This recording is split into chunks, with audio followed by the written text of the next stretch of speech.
ऐसा होता है। हम सब लोग सरस्वती के साधक हैं और इस नाते ये तो बहाना मात्र होता है, कुछ भी मीटिंग होती है या गोष्ठी होती है, लेकिन आप सबका आना हो जाता है। ये इन दिनों मुझे बहुत आनंद देने लगा है ये सारा विषय।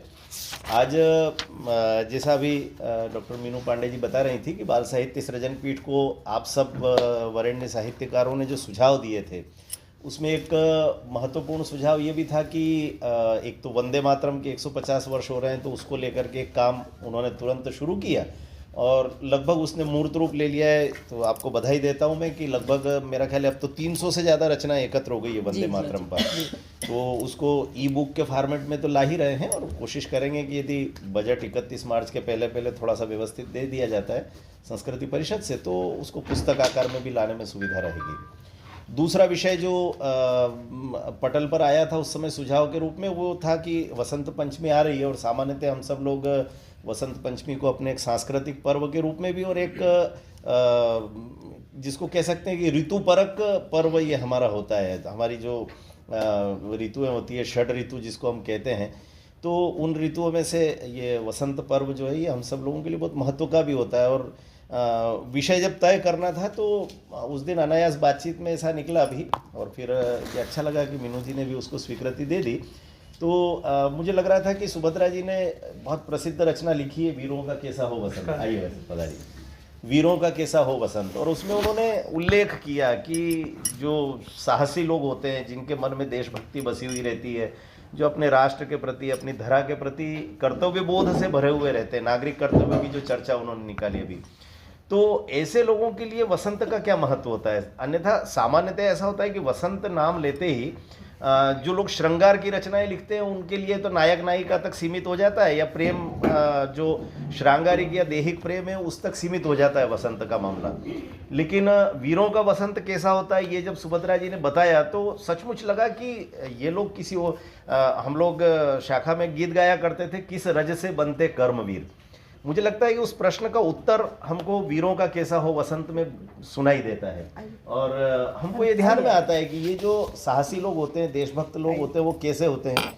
तो मैं चाहूँगा कि हम में से निश्चित तौर पर कुछ लोगों की तो तैयारी होगी ही, जिनकी तैयारी नहीं भी हो, इस बीच में थोड़ा सा चिंतन मनन करके हम लोग अगर वीरों के वसंत को लेकर के या वीरों के मन में देश को लेकर के जो भाव रहता है, और वो जो प्रतीक रूप में हम कहते हैं कि वासंती चोला पहन करके, है ना, मेरा रंग दे बसंती चोला गीत तो खैर प्रसिद्ध है ही, लेकिन उसमें जिन प्रतीकों का उपयोग किया जाता है, किन किन ने वसंती चोला पहना, तो इस चोले को पहन शिवाजी खेले अपनी आन पर।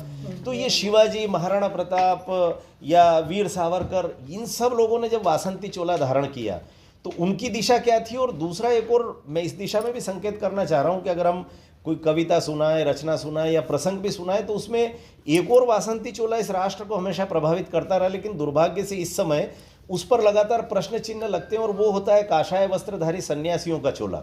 वो भी वासंती चोला है, भगवा वस्त्र धारण करके वो सन्यास लेते हैं, अपने आप का तर्पण करके, और वो मोक्ष के मार्ग पर चलते हैं। लेकिन इन दिनों हम सब लोग देख रहे हैं कि सन्यासियों को लेकर के हमारे सबके मन में जिस तरह के संशय के बादल खड़े कर दिए गए, तरह तरह की रील्स आती है, और हमको लगता है कि जितने भगवा वस्त्रधारी हैं वो सबके सब नकली लोग हैं। ये एक प्रकार से पूरी की पूरी संस्था, पूरे के पूरे वासंती रंग पर प्रश्न चिन्ह लगाने का काम है। तो इससे बाहर कैसे निकलना है भारतीय समाज को। हम क्या अपने ही जो मान बिंदु हैं, हम भाई कुल मिलाकर के इस भगवा पर, इस वासंती रंग पर, इस केसरिया पर हम लोग इतना गर्व करते थे, जिस भगवा ध्वज के तले हम पूरी की पूरी भारतीय संस्कृति का 29 लाख वर्ष का इतिहास रचते आए, उस संस्कृति में अगर भगवा रंग पर ही प्रश्न चिन्ह लगने लगेंगे, और फिर मुहावरे की तरह हम कभी कहेंगे कि शिक्षा का भगवाकरण हो रहा है, हम कभी कहते हैं राजनीति का भगवाकरण हो रहा है, हम कभी कहते हैं कि इसका भगवाकरण, तो भगवाकरण होना क्या बुरी बात है क्या? इस बात पर भी तो हम लोगों को चिंतन करना चाहिए कि आखिरकार ये भगवाकरण गाली की तरह हम कब से उपयोग करने लगे। यदि शिक्षा का भगवाकरण हो रहा है तो इसका अर्थ है कि उसका भारतीयकरण हो रहा है। यदि राजनीति का भगवाकरण हो रहा है तो इसका अर्थ है कि वो उसका भारतीयकरण हो रहा है। भगवा कांग्रेस विरोधी है या भाजपा समर्थक है, ये मूर्ख लोगों की सोच है, ऐसा मुझे लगता है। भगवा तो हम सबके मन में रचा बसा हुआ है। तो इसलिए इस वासंती रंग पर जब हम बातचीत करेंगे या वसंत पंचमी की जब चर्चा करेंगे, तो याद करना चाहिए कि इस वासंती रंग का रंग कैसे चढ़ता था और किन किन लोगों पर। तो मैं एक प्रसंग सुना करके अपनी बात को समाप्त कर रहा हूँ कि ऐसा ही एक बहुत धनी परिवार का एक युवा है, और समय भारत के स्वतंत्रता संग्राम का है। आइए, तो स्वतंत्रता संग्राम में आबाल वृद्ध युवा सब लोग भाग ले रहे थे और ऐसे ही समय में रमाकांत 2-3 कुर्सियाँ और लिया ना इधर से। हाँ, तो ऐसे समय में हम लोगों के ध्यान में आता है कि एक धनी परिवार का युवा, उसके बारे में ये कहा जाता था कि वो टाई सूट पहने बगैर घर से बाहर नहीं निकलता था। अंग्रेजों से संघर्ष करने की वृत्ति दिमाग में है, लेकिन अंग्रेजों की वेशभूषा धारण करता था। और लोग बताते थे कि पेंट की क्रीज में भी एक सल आ जाए तो उसको लगता था कि ये तो धोबी को दे देना चाहिए। कपड़े खुद धोने का काम नहीं करता था। अच्छी खासी एयर कंडीशन गाड़ी में उस जमाने में घूमने वाला युवा, और इतने धनी परिवार का युवा अचानक एक दिन तय करता है कि मुझे राष्ट्र की सेवा करना है, देशभक्ति के मार्ग पर चलना है, और वो सावरकर जी के पास पहुंच जाता है। सावरकर जी के पास जैसे ही पहुंचता है तो सावरकर जी उसको कहते हैं कि भाई तुम इस तरह के धनी परिवार के व्यक्ति हो और तुम कैसे देश सेवा करोगे? अंग्रेज लोग इतनी प्रताड़ना देते हैं, किसी दिन क्रांतिकारियों का पता पूछने के लिए तुमको मारना शुरू किया या तुम्हारे कपड़े उतार करके बर्फ की शिला पर लिटा दिया तो तुम तो फटफट उगल दोगे तोते की तरह सारी बातें। उसने कहा नहीं नहीं, ऐसा नहीं है, मेरी धैर्य क्षमता बहुत ज़्यादा है, मैं सहनशील हूँ। तो उन्होंने कहा कि इसकी परीक्षा देना पड़ेगी तुमको। तो उस युवा ने कहा कि आप चाहे जैसी परीक्षा ले लीजिए मेरी। तो सावरकर जी ने कहा, ऐसी लकड़ी की टेबल पर 3-4 लोग बैठे हुए थे, चंद्रशेखर आज़ाद भी थे, सुखदेव, राजगुरु, पूरा क्रांतिकारियों का दल बैठा हुआ था। और उस युवा से कहा कि तुम अपना हाथ जो है वो टेबल पर रखो।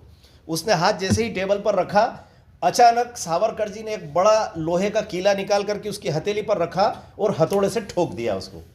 जैसे ही हथौड़े से ठोका तो कीला उसकी हथेली से आर पार होकर के टेबल में गड़ जाता है। अब सबको बड़ा आश्चर्य लगता है कि ऐसा लग रहा था कि ये जो आराम तलब युवा है, ये जो टाई सूट पहनने वाला युवा है, ये शायद कष्ट के कारण से चीखेगा, लेकिन कुछ नहीं, वो मुस्कुराता रहा और वंदे मातरम बोला उसने केवल मुंह से। सावरकर जी ने कहा कि अरे वाह, तुम तो पास हो गए इस परीक्षा में और निश्चित तौर पर तुम अंग्रेजों की प्रताड़ना भी सहन कर सकते हो, क्रांतिकारियों के दल में आने के योग्य हो। उस समय मरहम पट्टी की गई, लेकिन इस जीवटता वाले युवक का जो अंतिम समय था, बीच का पूरा प्रसंग में एकदम से धीरे से जंप मार करके आगे बढ़ रहा हूँ कि अंततः अंग्रेजों की पकड़ में वो आता है। और अंग्रेजों की पकड़ में आने के बाद अंग्रेज जज उसको मृत्युदंड की सज़ा सुना देते हैं। मृत्युदंड की सज़ा होती है, काल कोठरी में है। और आप उस क्षण की कल्पना करिए कि जो अंग्रेज जेलर है, अंग्रेज जेलर की पत्नी को उस लड़के पर दया आती है कि ये 23-24 साल का लड़का है, इसको कल सुबह फांसी हो जाएगी। सुबह 4 बजे का समय ब्रह्म मुहूर्त का तय होता है, सुबह 4 बजे फांसी हो जाएगी। और इतना अच्छा पति से भी खूब कामना करती है कि कैसे भी करके आप अंग्रेज अधिकारियों से बातचीत करके इसकी सज़ा माफ़ करवाओ। लेकिन वो कहता है कि ये खुद माफ़ी मांगने को तैयार नहीं है, क्रांतिकारियों का पता बताने को तैयार नहीं, इसलिए फांसी तो इसको कल होगी और अब इस निर्णय को बदला नहीं जा सकता। तो अंततः वो पत्नी रोते हुए कहती है कि अच्छा एक काम करो कि मेरे बेटे को आम बहुत पसंद है, तो ये तो मेरे बेटे जैसा लग रहा है, इतना युवा बच्चा है, तो तुम एक काम करो, एक तश्तरी में रख करके खूब अच्छे अच्छे बगीचे के जो आम थे वो आम जेलर को देती है कि इसको ले जा करके दे दो शाम को, इसको कहना है कि भरपेट आम खाए तो मुझे ऐसा लगेगा कि मेरे बेटे ने आम खा लिया, बेटा तो लंदन में है मेरा। तो अंग्रेज जेलर की पत्नी की ये सोच उस युवा के प्रति थी। जेलर ने जाकर के दिए और वापस आ गए। तो जेलर की पत्नी ने पूछा कि क्या कहा उस लड़के ने? कहा क्या बोलता, अब तुम कैसे काम करते हो? जो भी उनकी बातचीत हुई, कहा जिस व्यक्ति को कल सुबह फांसी होने वाली है उसको तुम आम खाने के लिए दे रहे हो, आज उसको रात भर नींद नहीं आएगी और तुमको लगता है क्या कि वो आम खाएगा क्या? खैर सुबह जेलर जैसे ही 4 बजे के 1 घंटे पहले पहुंचा तो देखा तो वो नहा धो करके और बढ़िया लंगोट बांध करके और दंड बैठक कर रहा था, पूरा पसीने से शरीर नहाया हुआ था। तो जेलर ने हंसते हुए कहा कि तुम आज व्यायाम कर रहे हो?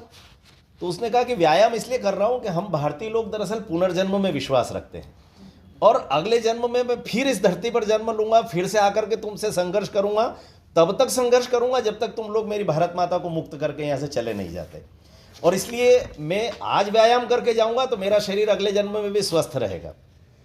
जज को आश्चर्य हुआ, उसने देखा तो कोने में तश्तरी में आम जो है वो वैसे के वैसे रखे हुए थे। तो उन्होंने कहा मैंने अपनी पत्नी को कहा था कि तुम इस समय आम नहीं खा पाओगे। तो बोले हाँ जेलर साहब, मेरा मन नहीं हो पाया, कुछ खाने की इच्छा नहीं थी, आप ऐसा करिए आम ले जा करके बाहर आपने नौकरों को या किसी को माली को दे दीजिए ले जा करके।